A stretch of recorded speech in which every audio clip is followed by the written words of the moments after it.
आजा आजा आजा आजा आजा आजा आजा आजा। फंस गई मेरे सपनों की रानी फंस गई। अरे पागल हो गया क्या? मछली को सपनों की रानी बताकर क्यों अपनी इज्जत का बट्टा लगा रहा है? ये मैं मछली को नहीं, राजकुमारी किशोरी को बता रहा हूँ, ये कल रात मेरे सपनों में आई थी। कुछ भी बोल बलवान, तू मेरे से अधिक सुंदर है, किंतु है बहुत झूठा। कल राजकुमारी तो मेरे सपनों में आई थी, फिर तेरे सपनों में कैसे आ गई? भाई, ऐसा कैसे हो सकता है बड़े भैया? एक राजकुमारी एक साथ दो महायोद्धाओं के सपनों में कैसे आ सकती है? यानी कि तू झूठा है। तेरे सपनों में राजकुमारी नहीं बल्कि उनकी दासी शीला आई थी ना। बड़े भैया मेरा माथा गरम मत करो, तुम जितने बड़े बदसूरत हो उतने बड़े झूठे भी हो। अरे कल पूरी रात जाग जाकर मैंने राजकुमारी किशोरी को अपने सपनों में देखा, फिर वो तुम्हारे पास कैसे आ सकती है? जरूर उस चुड़ैल मक्कार संध्या को देखा होगा। ए मूर्ख और मक्कार तो तुम है। जागते हुए कोई सपना देखता है क्या? नहीं तो क्या आंख बंद करने के बाद कुछ दिखाई देता है क्या? इस पूरे संसार में कोई भी ऐसा मनुष्य नहीं है जिसे आंख बंद करने के बाद कुछ दिखाई देता हो। फिर तुम्हें कैसे दिखाई दिया? तूने बड़े भैया पे अत्याचार चला, नमक हराम। ये ले, ये ले, ये ले।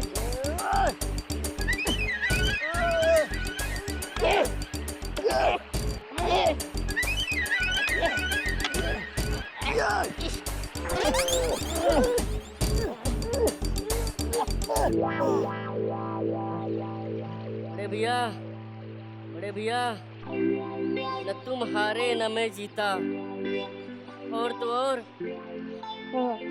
अब तो उठने की भी शक्ति नहीं रही। तब इस बात का निर्णय कौन करेगा? राजकुमारी जी किसके सपनों में आई थी, मेरे या तुम्हारे? इसका निर्णय तो राजकुमारी किशोरी को ही लेना पड़ेगा, वरना न्याय अधूरा रह जाएगा।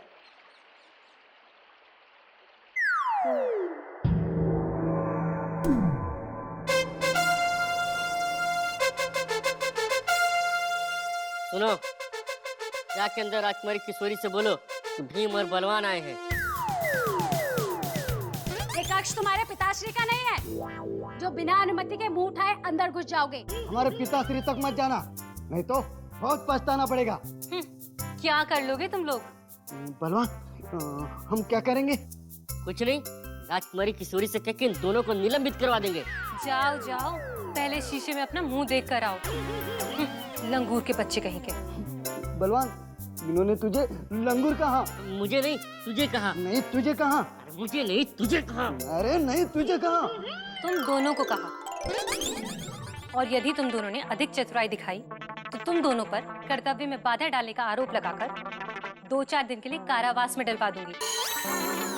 समझे तुम दोनों?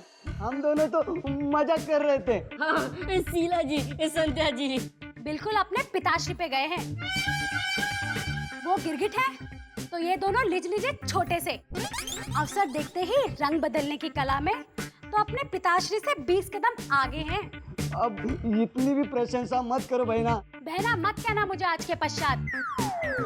नहीं चाहिए मुझे ऐसे निकट्टू और आधे अधूरे भाई। यहीं ठहरो, हम तुम्हारा संदेशा राजकुमारी जी को देकर आती हैं। चलो शीला। ठहरो, उनसे कहना कि महाबली बलवान आए हैं। नहीं, उन्हें कहना महायोद्धा भीम आए हैं।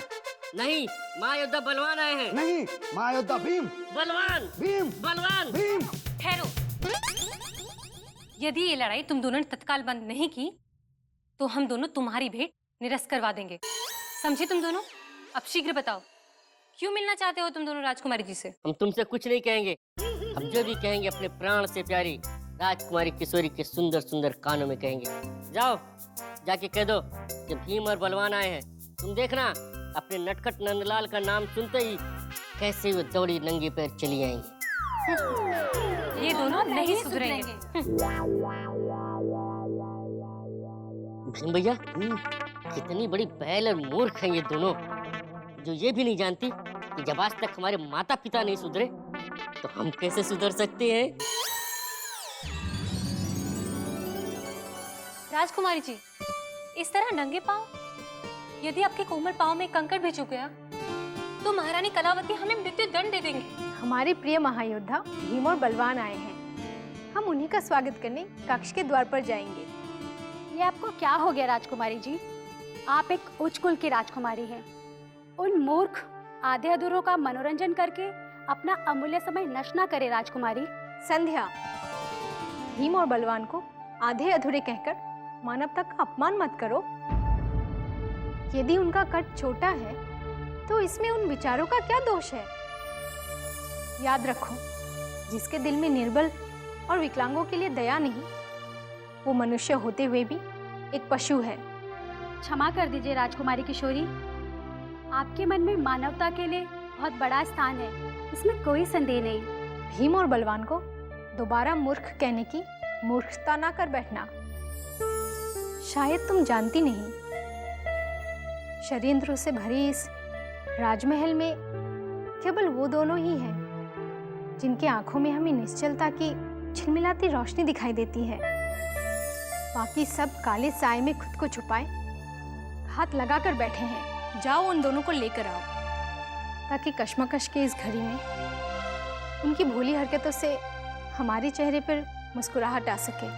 जी राजकुमारी।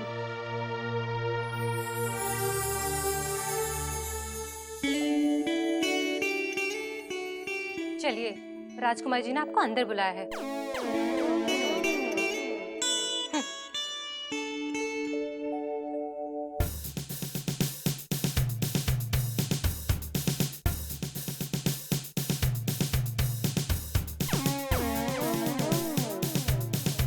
आइए नन्हे महायोद्धाओं, अचानक हमारे कक्ष में कैसे आना हुआ? कोई कष्ट तो नहीं? कष्ट? और हमें? आपके होते हुए हमें कैसा कष्ट हो सकता है? हाँ, जब तक आप इस राजमहल में नहीं थी तब तक इस राजमहल के तुच्छ महायोद्धा हमें कभी कभी ललकार दिया करते थे, किंतु जब से आप आ गई हैं अब सब सीधे हो गए। अब तो बड़े बड़े महायोद्धा भी सीधे हो जाएंगे, जो पिताश्री की स्वामी भक्ति का ढोंग करते रहे हैं। अब किसके पिताश्री के बारे में कह रही है? आपके या हमारे?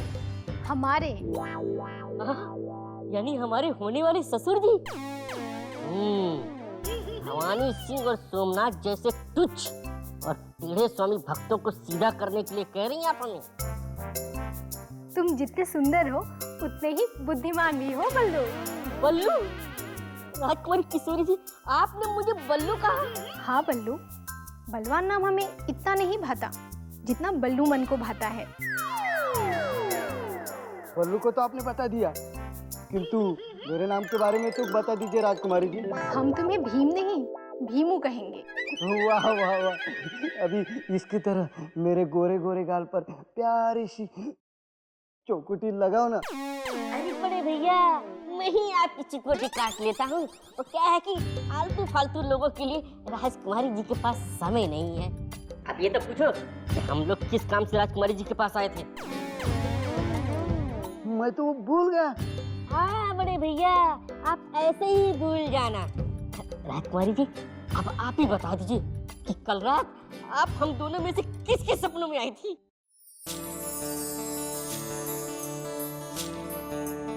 आप दोनों में से हम कल किसके सपनों में आए थे? राजकुमारी जी, आप मेरे सपनों में आई थी। चल मूर्ख, मेरे सपनों में आई थी। मेरे सपनों में? नहीं भैया, मेरे सपनों में। मेरे सपनों में? मेरे सपनों में। अरे आप दोनों ऐसे लड़ोगे तो शत्रुओं के महायोद्धाओं से कौन लड़ेगा भीम बल्लू? हम लड़ेंगे। तो फिर गले मिलो।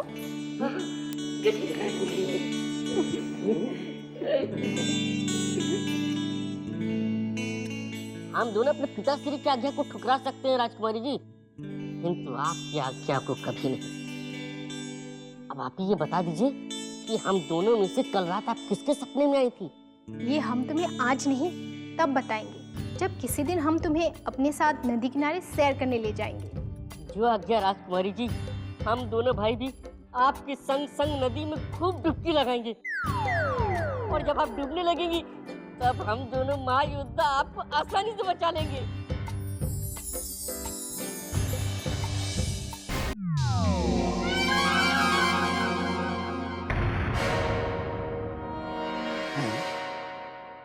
ये क्या हो रहा है केसरिया?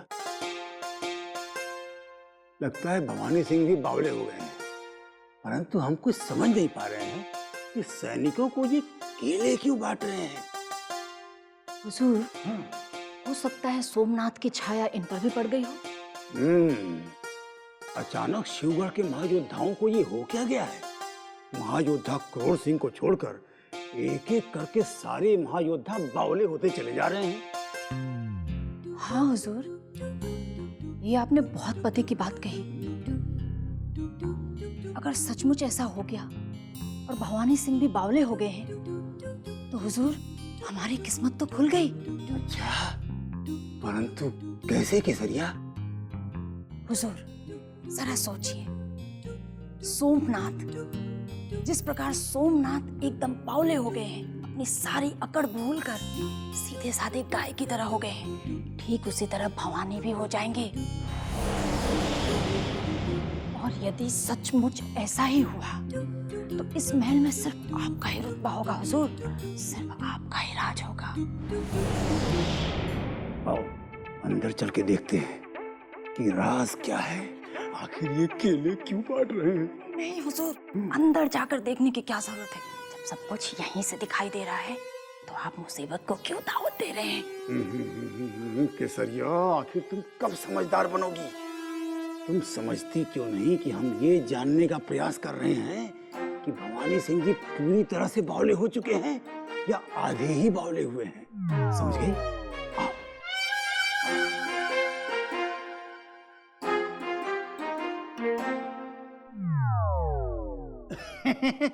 भवानी सिंह जी, आप केले क्यों बांट रहे हैं? हम केले बांट नहीं रहे हैं, हम केले काट रहे हैं। काट रहे हैं?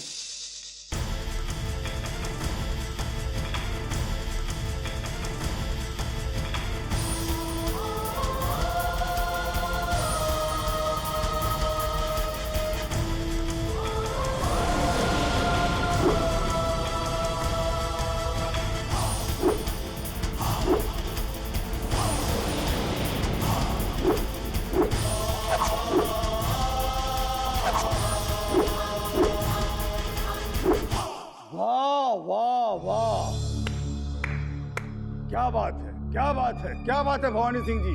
ऐसे ही थोड़े पूरे शिवगढ़ में हम आपकी वीरता, आपके युद्ध कौशल और आपकी हिम्मत के गीत गाते हैं। तुम्हें इतना कष्ट उठाने की कोई आवश्यकता नहीं है क्रूर सिंह, और यदि अब तुम हमारी अनुमति के बिना बीच में बोले तो तुम्हारा अंजाम भी वही होगा जो अहमद का हुआ था।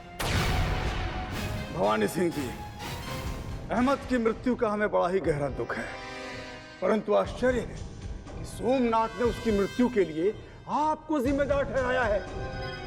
किंतु हम उसकी बात पर कभी भी विश्वास नहीं करेंगे, क्योंकि हम जानते हैं, भली भांति जानते हैं कि आप अपनी समानता के महायोद्धाओं को समान अवसर देकर परास्त करते हैं, तत्पश्चात वध करके उन्हें फेंक देते हैं।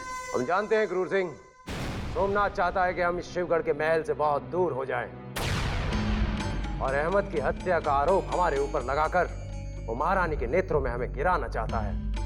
किंतु देखना क्रूर सिंह, समय आने पर हम सोमनाथ को उसी के मोहरे से मात देंगे और शिवगढ़ के महल के दरवाजे सदा सदा के लिए उसके मुख पर बंद करवा देंगे। तो बस यूं समझ लीजिए भवानी सिंह जी कि शिवगढ़ के द्वार उसके लिए बंद हो चुके हैं, क्योंकि सोम और उसका गुलाम चंगू हमारे दास बन चुके हैं, और अब हम जब चाहें उन्हें कठपुतलियों की तरह अपनी उंगलियों पर नचा सकते हैं, जब चाहें। क्या कारण हो सकता है जो सोमनाथ इस मूर्ख का भक्त बन गया? अवश्य कोई नया षड्यंत्र रचा जा रहा है, जो सोमनाथ ने स्वयं के साथ साथ अपने खूनी गुलाम को भी इतना गिरा लिया। सबसे अधिक बुद्धिमान मैं हूँ। अरे सबसे अधिक बुद्धिमान मैं हूँ। तो भीम ऐसे नहीं समझेगा। आज मेरी तलवार पूरे खून की प्यास बुझाती रहेगी। समझ में नहीं आ रहा है कि क्रूर सिंह के दोनों पिल्ले खेल रहे हैं या लड़ रहे हैं। आज हमारी तलवार फैसला करेगी कि हम दोनों में से सबसे अधिक बलवान बुद्धिमान कौन है। अरे अरे अरे क्रूर सिंह के आधे अधूरो, ये क्या कर रहे हो? अरे भाई किस बात का निर्णय ले रहे हो आप लोग? इस बात का निर्णय ले रहे हैं कि हम दोनों में से बलवान, बुद्धिमान और सबसे अधिक सुंदर कौन है। अच्छा हुआ आप समय पे आ गए। अब आप ही इस बात का निर्णय कीजिए कि हम दोनों में से सबसे सर्वश्रेष्ठ कौन है। जल्दी बताइए, नहीं तो आपकी गर्दन काट दूंगा। अगर इतनी अकड़ कोई और दिखाता तो चंगेज उनका खून पी जाता, लेकिन इन दोनों नन्नू मुन्नू के पास से तो 2 बूंद खून के अलावा कुछ भी नहीं मिलेगा, इसलिए इन्हें माफ कर देना ही बेहतर है। अरे यूं खड़े खड़े हमारा मुंह क्या देख रहे हो चंगू काका? हमें आपकी नजर लग जाएगी। वैसे भी कितने मुश्किल से इतना सुंदर चेहरा मिला है। अब जल्दी बताइए कि हम दोनों में से सबसे सुंदर कौन है? अरे मेरे नन्हे मुन्ने बच्चों, यही तो मैं सोच रहा हूँ कि तुम दोनों में से ज्यादा खूबसूरत कौन है। मगर क्यों जानना चाहते हो कि तुम दोनों में से ज्यादा खूबसूरत कौन है? विवाह करेंगे और क्या। विवाह? अरे कौन करेगा तुमसे विवाह? राजकुमारी किशोरी और कौन? वैसे भी हमारे सिवा वो किसी और से विवाह कर भी नहीं सकती। ऐसा तुमसे किसने कह दिया कि वो तुमसे विवाह करेगी? किसी ने नहीं कहा। हमारा विवाह होगा तो राजकुमारी किशोरी के साथ ही होगा। और तो और मैंने उनकी दोनों आंखों में तस्वीरें देखी हैं। किसकी तस्वीरें देखी हैं? एक आंख में मेरी और दूसरी आंख में मेरी। अरे वाह, तुम दोनों तो बड़े छुपे रुस्तम निकले। चोरी चोरी चुपके चुपके राजकुमारी के नैनों में बसेरा भी कर लिया और किसी को पता भी नहीं चला। और आप ये बात किसी को नहीं बताना। ना ना। खास तौर से तो हमारे पिताश्री को। पिताश्री को क्यों? अरे उनकी नीयत में खोट है ना। वो हम दोनों राजकुमारी किशोरी के कजरारे नैनों से निकाल के बाहर कर देंगे और खुद घुसने की कोशिश करेंगे। और तुम दोनों का बसा बसाया घर उजड़ जाएगा। ना ना ना मेरे बच्चों, मत रो। अब अपने कोमल कोमल गालों से ये खारे खारे आंसू पोंछो। शाबाश। मैं ये बात तुम्हारे पिताजी से तो क्या, शिवगढ़ महल में किसी से भी नहीं बताऊंगा कि तुम दोनों राजकुमारी के नैनों में बसते हो। लेकिन एक बात है, अभी तुम दोनों आधे अधूरे हो। अगर तुम मेरी तरह लंबे चौड़े होते तो राजकुमारी तुमसे खड़े खड़े विवाह कर लेती। क्या बात कर रहे हैं? हमने तो लंबे होने की बहुत कोशिश की, किंतु हुआ कुछ नहीं। देखो मेरे नन्हे मुन्ने बच्चों, अब तुम दोनों अपने पिताश्री से भी ज्यादा लंबे, पिताश्री से भी ज्यादा चौड़े, पिताश्री से भी ज्यादा सुंदर होने वाले हो, क्योंकि तुमने मुझे काका जो कह दिया। अब ये चंगू काका तुम दोनों के लिए ऐसी दवा ला कर देगा कि तुम दोनों उसे खाते ही लंबे, चौड़े और सुंदर हो जाओगे, आधे अधूरे नहीं रहोगे। अब तुम लोग खेलो, मैं तुम्हारे लिए दवा लेकर आता हूँ। शाबाश।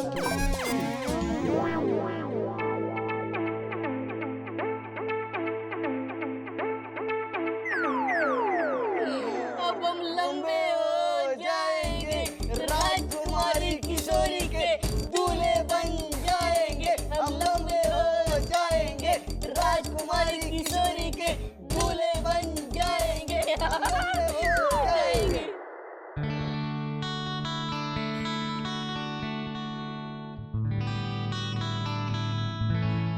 राजकुमारी किशोरी की जय हो।